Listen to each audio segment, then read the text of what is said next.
بسم الله والصلاة والسلام عليك يا سيدي يا رسول الله. السلام عليكم، إن شاء الله راكم ملاح، إن شاء الله راكم بخير. اليوم إن شاء الله التقينا معكم في هذه الوصفة اللي هي وصفة العصير المنعش بطريقتي، وصفة عصير البرتقال.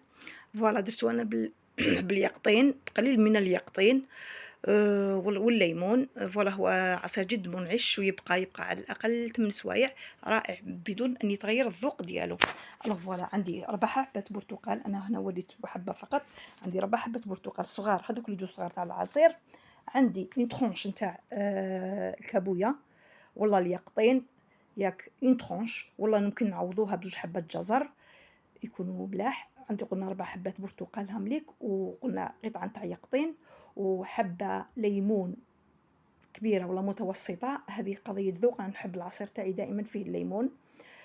عندي هذاك غوبلي، عندي ديك الغوبلي هذوك لي جوطابل، غير ربع نتاع سكر، وغوبلي حليب يمكن تعويضوه بالياغورت. وعندي لي غلاصون اللي هي حاجة امبورطونط في هذا الجو باش يجينا بنين.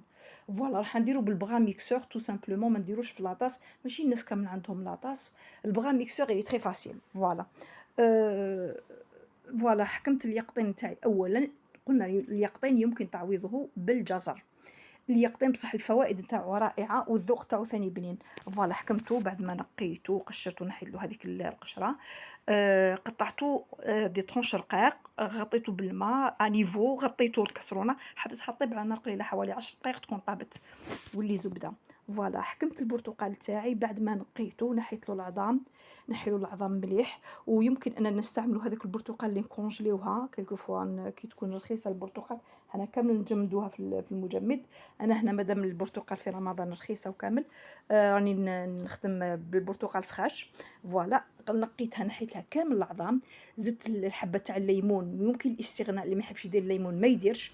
انا نحب الليمون. الليمون ثاني اهم شيء اننا نحول العظام. العظام هما اللي يديرونا المراره في العصير. فوالا.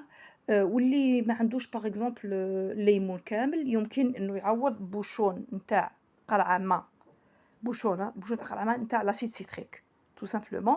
بعدك هنا اليقطين كان طابلي، درتو هو مع البرتقال والقارص بالماء ديالو، وزدت الكوبلي تاع السكر.